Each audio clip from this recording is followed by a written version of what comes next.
સમાચારો પર નજર કરીએ તો ખેડામાં કપડવંજ પોલીસે નુરીસિંહ સિકલીગર ગેંગના સાગરીતને પકડી લીધો છે.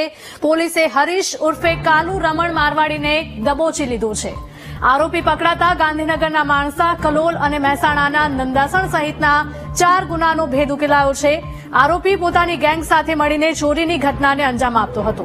પોલીસે પૂછપરછ કરતા આરોપીએ કબૂલ્યું છે કે તેઓ વિવિધ હથિયાર અને સાધનોથી દરવાજા તોડતા હતા. કપડવંજ પોલીસ હવે આરોપી ગાંધીનગર પોલીસને સોંપશે. મહત્વના સમાચાર ખેડામાં કપડવંજ પોલીસે નુરીસિંહ સિકલીગર ગેંગના સાગરીતને પકડી લીધો છે. પોલીસે હરીશ ઉર્ફે કાલુ રમણ મારવાડીને દબોચી લીધો છે. આરોપી પકડાતા હવે ગાંધીનગરના માણસા, કલોલ, મહેસાણાના નંદાસણ સહિતના 4 ગુનાનો ભેદ ઉકેલાયો છે. આરોપી પોતાની ગેંગ સાથે મળીને ચોરીની ઘટનાને અંજામ આપતો હતો. પોલીસે વધુ પૂછપરછ કરતા અનેક ગુનાનો ભેદ ઉકેલાયો છે.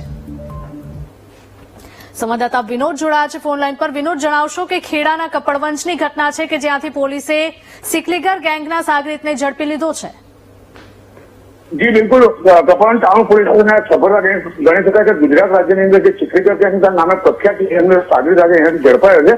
ખાસ કરીને ગાંધીનગર વિસ્તારના મળી અને કુલ 4 ગુનાઓનો ભેદ ઉકેલાઈ ગયો છે અને હાલ તો ગાંધીનગર પોલીસને હેન્ડ ઓવર કરવા માટે તજવીજ હાથ ધરાઈ છે. બિલકુલ વિનોદ, આભાર.